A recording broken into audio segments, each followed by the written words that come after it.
warahmatullahi wabarakatuh. Berjumpa kembali dengan saya David Ricardo M, SPDGR, calon guru penggerak angkatan 11 Kota Padang dari SMP Negeri 29 Padang. Kali ini saya tidak sendirian, saya ditemani oleh Ibu Dora Eka Putri SPD. Beliau adalah guru mata pelajaran Bahasa Indonesia di SMP Negeri 29 Padang. Assalamualaikum Ibu Dora. Waalaikumsalam Pak David. Bagaimana kabarnya Ibu Dora? Alhamdulillah sangat baik Pak.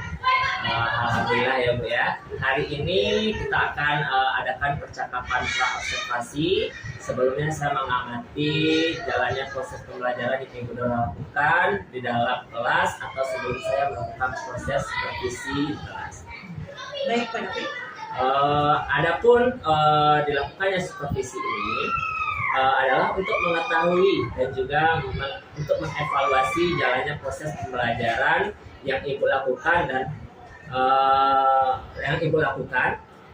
kenapa hari ini dilakukan percakapan pra-observasi sebagai persiapan awal sebelum nanti Ibu melakukan kegiatan pembelajaran agar Ibu lebih siap dan percaya diri sehingga dapat memberikan pembelajaran yang terbaik bagi murid untuk kedepannya. Begitu ya Bu Dora ya. Baik Pak. Ada beberapa pertanyaan yang akan saya sampaikan kepada Ibu. Yang pertama berkaitan dengan tujuan. Kira-kira apa tujuan pembelajaran yang Ibu capai? Berdasarkan rancangan pembelajaran yang saya tuliskan, saya memiliki tujuan pembelajaran yaitu peserta didik mampu mengeksplor unsur intrinsik dan unsur ekstrinsik yang terdapat pada teks cerpen. Jadi bagaimana penekanan dari uraian Ibu nanti? Bagaimana dengan area pengembangan yang ingin Ibu capai atau yang ingin Ibu lakukan? Untuk area pengembangannya mungkin saya menggunakan dua upaya ya Pak ya. Yang pertama pengetahuan dan keterampilan. Artinya di bidang pengetahuan nanti saya akan menjelaskan pemahaman tentang unsur intrinsiknya dan unsur ekstrinsiknya. Sedangkan di bidang keterampilan siswa saya dapat menuliskan unsur-unsur intrinsik dan ekstrinsik teks cerpen dalam bentuk peta konsep. Baik. Jadi area pengembangan yang ingin Ibu capai adalah bagian dari aspek pengetahuan dan keterampilan pada siswa ya Bu ya. Betul sekali. Nah, Bu Dora, saya ingin mendengarkan bagaimana rancangan pembelajaran yang ingin Ibu terapkan di kelas. Mungkin dari strategi pembelajaran, mode pembelajaran, atau metode pembelajarannya. Baik ya Pak ya. Untuk strategi pembelajaran yang saya gunakan adalah pembelajaran berdiferensiasi. Berdasarkan kesiapan belajar siswa yang terintegrasikan pada pembelajaran sosial dan emosional. Kemudian saya akan melakukan pembagian kelompok sesuai dengan kemampuan peserta didik. Ya Pak. Terus keterampilan dan keaktifan siswa. Untuk model yang saya gunakan nanti adalah model pembelajaran PBL, Problem Based Learning, di mana untuk metode yang saya gunakan diskusi kelompok, tanya jawab, dan penugasan. Di mana nanti Pak? Baik, jadi rencana yang akan Ibu terapkan di dalam kelas menggunakan strategi pembelajaran berdiferensiasi yang terintegrasi pada pembelajaran sosial emosional dengan menggunakan model pembelajaran PBL. Iya, betul sekali. Dan juga dengan metode diskusi kelompok, kemudian penugasan dan tanya jawab. Kalau untuk media pembelajaran saya menggunakan biasanya itu contoh teksnya. Jadi nanti dari contoh teks itu siswa bisa menganalisis apa saja unsur in dan unsur X-nya Pak. Baik Ibu Dora, kira-kira kapan Ibu Dora akan melaksanakan kegiatan pembelajaran tersebut? Hari apa dan pada jam berapa? Kebetulan saya mengajar minggu depan ya Pak ya. Tepatnya di hari Rabu jam ke-4 sampai jam ke-6. Itu di kelas 98. Jadi nanti di hari Rabu depan di kelas 98 jam ke-4 dan 6 saya akan datang ke kelas Ibu. Saya akan melakukan supervisi di kelas. Saya akan melihat dan mencatat hal-hal baik apa saja yang terjadi dalam kelas ya Bu ya. Iya, baik Pak. Nah, nanti setelah Ibu melakukan kegiatan observasi atau pembelajaran di dalam kelas, kita akan mengadakan percakapan terakhir ya Bu ya. Yakni percakapan pasca observasi yang nantinya akan didampingi oleh pengajar praktek. Oke, baik. Sebelum kita akhiri, kira-kira apa yang Ibu dapat dari percakapan kita hari ini? Kalau saya ya Pak, saya mendapatkan gambaran tentang kesiapan model dan media apa saja yang saya gunakan. Terus strategi apa yang saya gunakan di dalam kelas nanti. Dan perlu dipersiapkan dari sekarang Pak agar proses pembelajaran itu menjadi lebih baik. Baik Ibu, terima kasih atas waktunya dan sudah bersedia berbincang-bincang dengan saya dalam percakapan pra-observasi, dan sampai bertemu kembali pada kegiatan observasi kelas minggu depan. Demikianlah percakapan hari ini saya sampaikan. Sampai bertemu lagi Ibu untuk kegiatan observasi di kelas berikutnya dan juga pada pasca observasi. Assalamualaikum warahmatullahi wabarakatuh. Waalaikumsalam. Assalamualaikum. Waalaikumsalam warahmatullahi wabarakatuh. Apa kabarnya hari ini? Baik, Bu. Baik semua? Baik. Semuanya sehat? Sehat. Sudah makan, Nak? Sudah. Nah, selamat datang di kelas Bahasa Indonesia Pura. Lah Ibu Dora, Nak? Baik. Ya, sebelum kita mulai pembelajaran, Ibu akan mencek kehadiran Ananda dulu ya. Ya, Bu. Alfa, Chelsea, Fajar, Fauzan, Fikri. Ada perasaan anak itu hari ini. Perasaannya bagaimana? Happy? Ambika, dirimu aman Ambika? Aman? Apakah ada hari ini yang ibu yang tidak senang? Bu, saya tidak senang hari ini karena uang jajan saya berkurang. Ada enggak? Hah? Ada? Nah, hari ini happy semua? Ya. Semangat semua? Ya. Ya, semangat ya. Nggak boleh ada yang nggak happy. Nah, sebelum masuk pembelajaran, kita ice breaking dulu yuk, ya. Ice breaking. Kita berhappy ria dulu. Oleh sebab itu, anak ibu silakan berdiri semua. Berdiri semua. Kita relaksasi dulu. Bisa kita mulai? Ready? Go!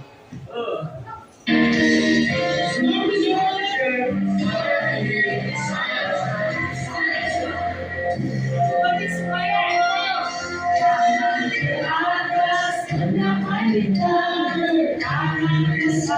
Ayo semuanya, ada yang mau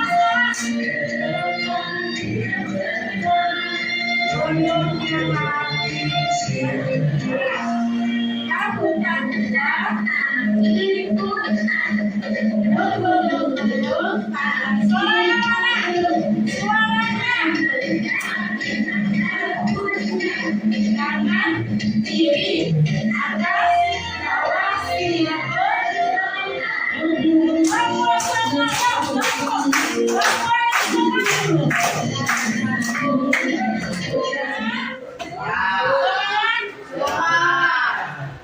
Nah, ini kesepakatan kelas kita ya. Yang pertama, hormati guru, menghargai teman, kelas bersih dan nyaman. Apakah kelas Ananda Ibu bersih hari ini? Iya. Nyaman ya? Ya. Nah, kalau misalnya kalian mau keluar kelas harus minta Izin. dulu, pakai kokarde ya. Ya, Karena Bu. sekolah kita menyediakan kokarde untuk izin. Jadi nak boleh asal keluar saja nak. Terus aktif, aktif anak ibu dalam proses pembelajaran. Baik. Kita buktikan nanti. Sekarang tujuan pembelajaran kita ya akan yang pertama menganalisis unsur intrinsik teks cerpen. Yang kedua menganalisis unsur ekstrinsik teks cerpen. Ya, minggu yang lalu Ibu sudah menjelaskan apa itu cerpen, Yunda. Ya, Bu. Yunda. Ya. Ya atau tidak? Ya. Ibu juga menjelaskan apa itu unsur intrinsik, apa saja unsur ekstrinsik. Sekarang Ibu mau tanya, Ibu mau mengingatkan kembali pembelajaran kamu yang minggu lalu. Siapakah anak-anak Ibu yang masih paham, yang masih ingat? Yang terbayang oleh kamu apa itu cerpen? Nah, siapa yang masih ingat tentang cerpen? Teks cerpen itu apa? Yuk, angkat tangannya yuk. Nah, tunjukkan keaktifan kamu dalam proses pembelajaran. Itu ada nilainya nanti ya. Ya kan? Ya. Yuk, silakan angkat tangannya. Ayo. Ya, Hana. Silakan Hana. Berdiri Hana. Ayo berdiri. Nah.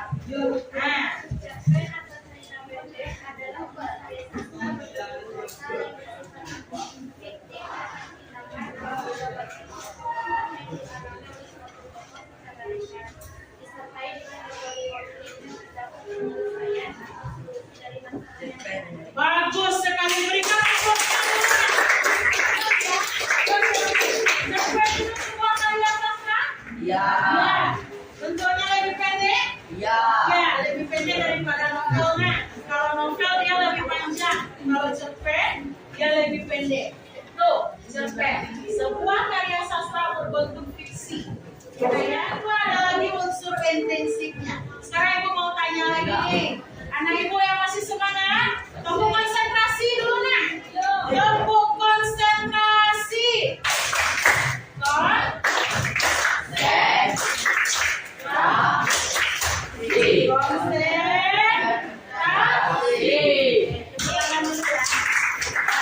Yang kedua ada unsur intrinsik. Sekarang ibu mau tanya lagi karena ini udah menjelaskan ibu yang lalu kan? Iya kan? Iya tenang. Ya, sekarang siapa yang tahu apa saja itu unsur intrinsik teks cerpen? Nah, ya, Chelsea, berdiri Chelsea. Yang pertama ada tema, tokoh, alur, latar, gaya bahasa, sudut pandang, dan nama. Pintar sekali. Yang pertama ada apa tadi? Ada temanya. Yang kedua, tokohnya. Ada alur, ada latar, sudut pandang, gaya bahasa, dan terakhir ditutup dengan mana. Yang kedua, baru ketiga ya, ada unsur ekstrinsik lagi. Sekarang ibu mau tanya lagi ya, unsur ekstrinsik itu masuk apa saja? Ada berkelompok. Nah,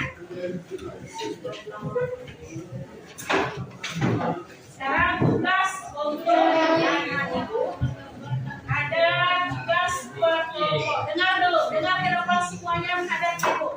Nah, sesuai dengan tujuan pembelajaran kita yang tadi bahwasanya hari ini kamu akan menganalisis unsur intrinsik dan unsur ekstrinsik teks cerpen. Jadi nanti masing-masing kelompok akan ibu bagikan, masing-masing kelompok memiliki teks yang berbeda-beda. Nah, berbeda-beda. Hasil analisis Ananda nanti Ananda tuangkan dalam bentuk peta konsep. Ya, dibuat di sini nah. Ibu akan lihat nanti. Paham kan? Paham? Nah, ini akan dikembalikan ke kelompok.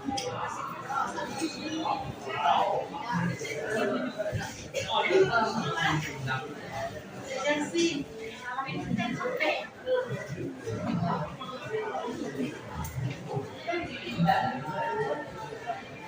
siapa pikir dapat tuh?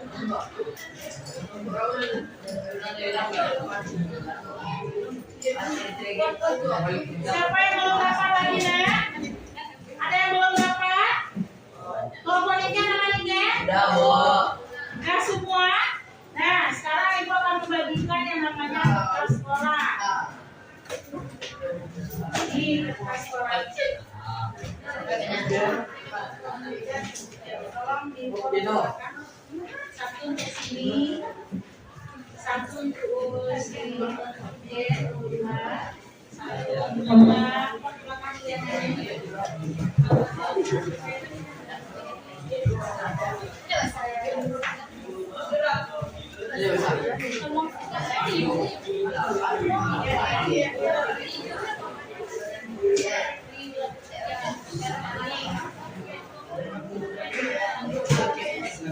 buat sebesar ini ya nak. Kenapa seperti itu? Karena nanti akan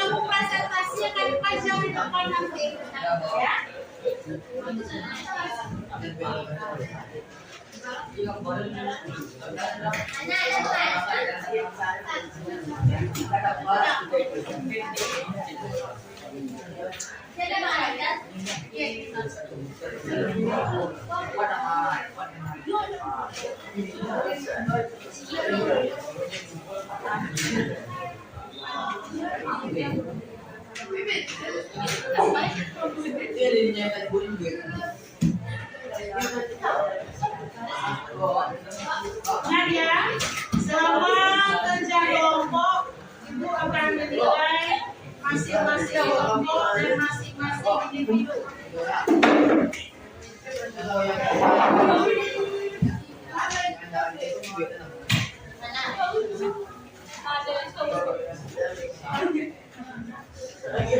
Razik.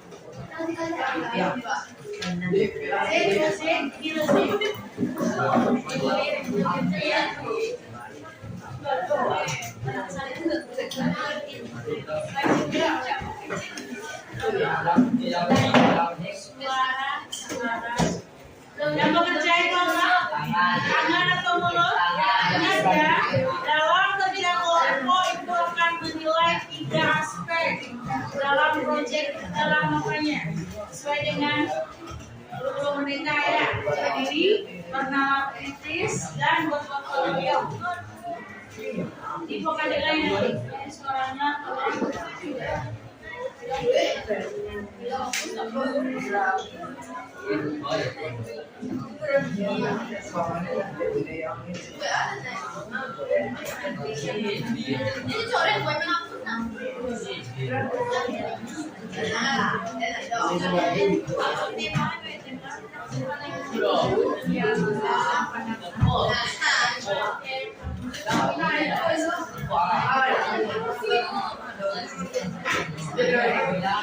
kalau unsur yang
misalnya topungnya ini, atau ini sini, dari sini, boleh ini dicoret, boleh, masalah dicoret saja.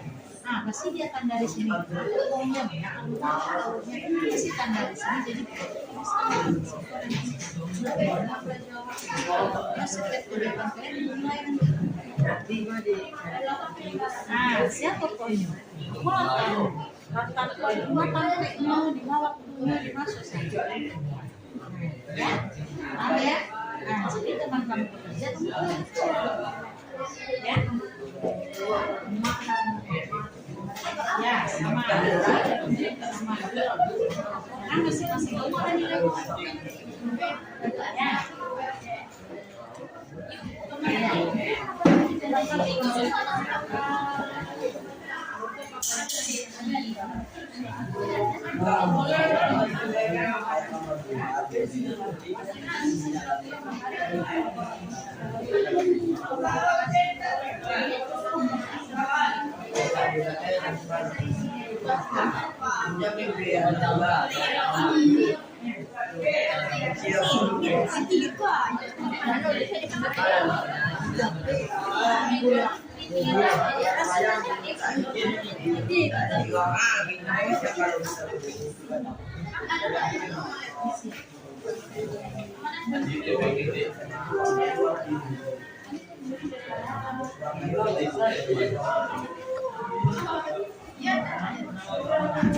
Nah, sekarang siapa kelompok yang mau tampil duluan?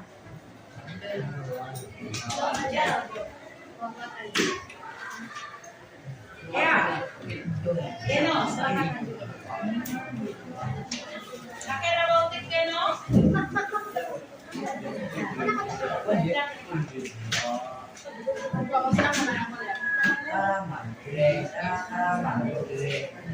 Yang merah, kuning, merah, Assalamualaikum warahmatullahi wabarakatuh. Kenalkan, saya Geno dari kelompok 1. Minta konsen tentang maling kota. Yaitu pertama unsur dari maling kota, yaitu temanya adalah anak yang berbuka. Lalu alurnya yang digunakan adalah alur baju. Yang setting digunakan adalah suasana yang menegangkan dan sedih. Dan kata tempatnya adalah pada siang hari. Buat kata letaknya adalah pantai. Sudut pandangnya itu hari pertama, waktu utama. Gaya bahasanya itu bahasa Indonesia. Contohnya yaitu main kuda. Sikapnya yaitu jujur, baik, hati, dan sombong. Lalu yang kedua ada mandi upaya. Itu sikapnya adalah penyayang dan perhatian. Lalu yang ketiga itu istri maling kundang. Sikapnya itu sombong, angkuh. Lalu amanat yang dapat kita ambil dari kata yaitu dari kisah ini kita dapat menunjukkan bahwa sebagai anak kita tidak boleh durhaka dan melawan orang tua. Lalu unsur karakteristik dari dan yaitu nilai agamanya ibu yang berdoa untuk meminta keadilan kepada yang berkuasa. Dan nilai moralnya itu nilai kita ini dapat dijadikan sebagai pendidikan untuk selalu berbakti kepada orang tua. Itu saja yang dapat saya sampaikan dari kelompok 1. Saya ucapkan Waalaikumsalam warahmatullahi wabarakatuh. Bagaimana adakah yang ingin memberikan masukan, kritikan atau saran? Apakah peta konsep yang dibuat oleh pemandu ini sudah cukup? Enggak. Nah, ada lengkap unsur semuanya? Ya. Ada 7 di sana unsurnya. Nah, silakan berikan aplaus dulu untuk pemain yang tampil. Saya dari kelompok 3 akan mewakili hasil yang unsur-unsur tema keberuntungan merah dan unsur fisik adalah temanya adalah kebakaran. Tokohnya adalah Dora, Dodot, Hero, Pipin, Ibu Dora. Alurnya adalah maju. Sudut pandang orang pertama pelaku utama. Dan gaya bahasa yang digunakan adalah bahasa Indonesia sehingga mudah dipahami. Latar, tempat hutan di Lampung. Waktu siang hari. Suasana gembira, panik dan menyedihkan. amanat sebagai ibu kita harus rela bertaruh nyawa demi menyelamatkan anak kita sendiri. Dan unsur eksplisitnya adalah nilai sosial, sikap tolong menolong yang diceritakan oleh pengarang di dalam cerpen Tentang Merah. Sudah Rosid. Nah, berikan aplaus dulu untuk ya. Yang pertama cerpen tentang Maling Bunda. Yang kedua cerpen tentang Tentang Merah. Kenapa disebut atau diberikan nama dia Tentang Merah? Karena di sana sesuai dengan temanya terjadinya kebakaran di dalam hutan. Makanya dibuat oleh penulisnya Tentang Merah. Kebakaran itu artinya berwarna merah, nah. Ya, makanya disebut merah. Di sini apa lengkap lucu, ya? Kita mulai yang pertama dari temanya ada temanya ada, tokohnya ada, alurnya ada, sudut pandang ada, amanat ada, terus latarnya juga ada. Di sini terbagi latar 3, nah. Ada tempat, waktu, dan suasananya. Setelah itu di sini juga ada unsur ekstrinsiknya. Nilai sosial, sikap tolong menolong yang diceritakan oleh pengarang di dalam cerpen itu. Ya, ini adalah unsur intrinsik dan unsur ekstrinsik teks cerpen. Menyimpulkan pembelajaran kita pada hari ini. Loh, siapa bisa menyimpulkan? Ayo berdiri.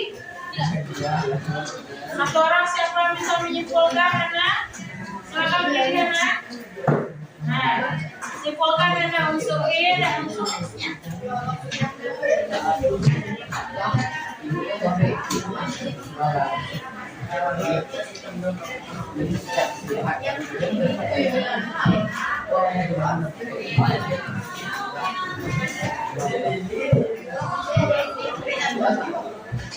Yang berikan tepuk tangan semuanya. Ya. Jadi dapat kita pahami bahwasanya teks cerpen itu memiliki 2 unsur, unsur intrinsik dan unsur ekstrinsik. Unsur intrinsik unsur yang berasal dari dalam cerita itu sendiri. Nah, sedangkan unsur ekstrinsik unsur yang berada di luar cerita. Seperti yang sudah dibuat oleh teman kamu tadi, unsur intrinsik itu ada 7 di sini. Ada tema, ada tokoh, alur, latar, sudut pandang, gaya rasa, dan amanat. Sementara unsur ekstrinsik unsur yang berada di luar karya sastra itu bisa nilai sosial, bisa nilai moral yang ditampilkan oleh penulis, bisa nilai budaya.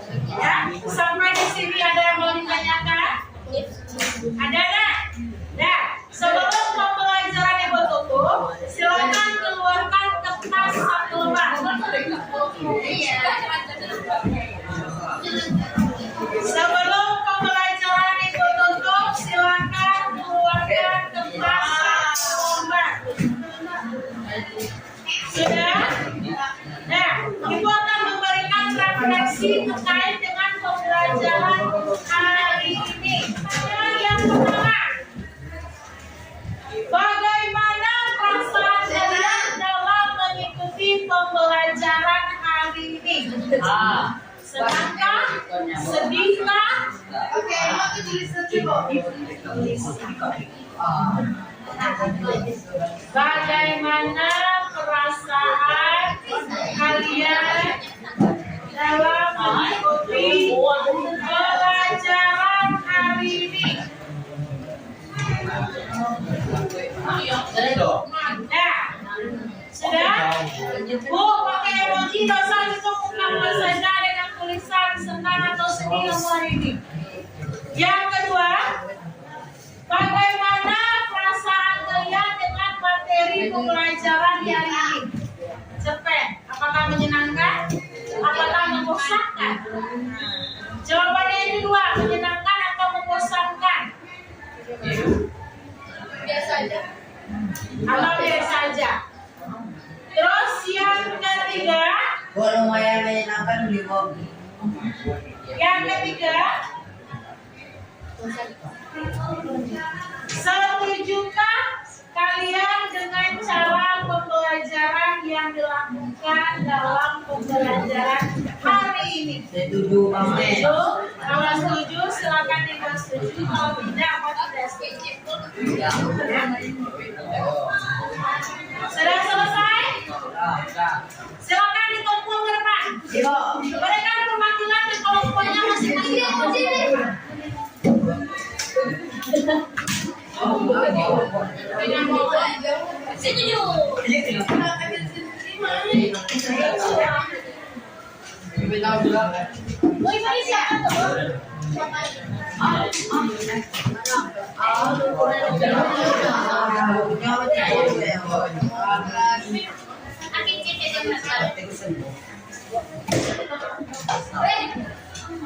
Ya, kelompok satu. Kelompok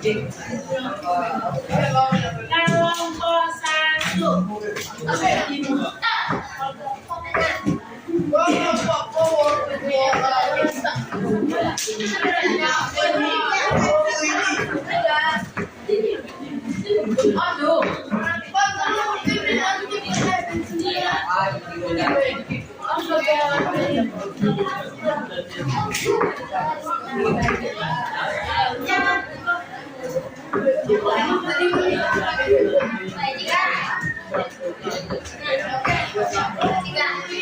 Dan dapat disimpulkan bahwasanya berdasarkan refleksi yang ditulis oleh anak-anak ibu, beragam sekali ya. Ada yang menyenangkan, ada yang biasa saja. Tapi rata-rata di sini setelah ibu lihat banyak yang menyenangkan. Ya, itu untuk pembelajaran hari ini. Untuk pembelajaran minggu depan, silakan kalian baca tentang struktur teks laporan percobaan. Ya, secara khusus minggu depan kita akan balik ke strukturnya gitu. Silakan dibaca struktur teks laporan percobaan. Untuk pembelajaran hari ini mungkin sampai di sini. Ibu akhiri dengan Assalamualaikum warahmatullahi wabarakatuh. Assalamualaikum warahmatullahi wabarakatuh. Berjumpa lagi dengan saya David Ricardo SPDGR, calon guru penggerak angkatan 11 dari Kota Padang dalam percakapan pasca observasi. Kali ini saya tidak sendirian, saya ditemani oleh Ibu Dora Eka Putri SPD selaku guru mata pelajaran Bahasa Indonesia di SMP Negeri 29 Padang, dan juga ditemani juga dengan Ibu PP kita, Ibu pengajar praktek CGP, yaitu Ibu Devi Novita. Dan pada hari ini saya juga akan melakukan kegiatan observasi, di mana observasi saya adalah Ibu Dora Eka Putri. Baik Ibu Dora, dalam percakapan pasca observasi kali ini saya mengajukan beberapa pertanyaan terkait dengan kegiatan pembelajaran yang Ibu Dora lakukan di dalam kelas, dengan tujuan mengevaluasi sejauh mana kegiatan pembelajaran yang Ibu Dora lakukan. Untuk pertanyaan yang pertama, bagaimana perasaan Ibu Dora mengenai kegiatan observasi yang kita lakukan kemarin? Kalau perasaannya pada Fitnya itu cukup senang sekali, karena di saat observasi itu kan Pak David melihat saya, jadi saya tahu di mana kekurangan saya dalam proses belajar. Ya, alhamdulillah ya Bu ya, kegiatan kita juga lancar kemarin ya Bu ya. Kalau begitu Bu Dora, bisa nggak Ibu Dora ceritakan kembali bentuk area pengembangan yang Ibu Dora lakukan di dalam kelas, tahapan-tahapan, kemudian langkah-langkah pembelajaran yang sudah Ibu Dora lakukan. Oke Pak David, terima kasih sebelumnya. Jadi untuk observasi kemarin, kita kan pertemuan kedua ya Pak, di pembelajaran sebelumnya. Pembelajaran sebelumnya saya memberikan asesmen awal pada peserta didik. Gunanya itu mengelompokkan peserta didik berdasarkan asesmen awalnya. Untuk observasi kemarin, kita mengambil tujuan pembelajarannya menganalisis unsur intrinsik dan unsur ekstrinsik teks captain Pak. Jadi nanti setelah siswa saya bagi beberapa kelompok berdasarkan asesmen awalnya, nanti siswa itu kan saya berikan kertas koran. Nah, setelah saya memberikan kertas koran, saya sebelum itu saya juga menampilkan sebuah video Pak. Video itu, dari video saya tampilkan, maka siswa akan menjawab pertanyaan berdasarkan video yang saya tampilkan. Selain video, saya juga memberikan siswa itu sebuah teks yang dianalisis untuk mencari unsur intrinsik dan unsur ekstrinsik yang terdapat dalam teks itu. Dan nanti dibuat dalam bentuk peta konsep di kertas kamu. Dan itulah nanti dipresentasikan ke depan kelas per kelompoknya.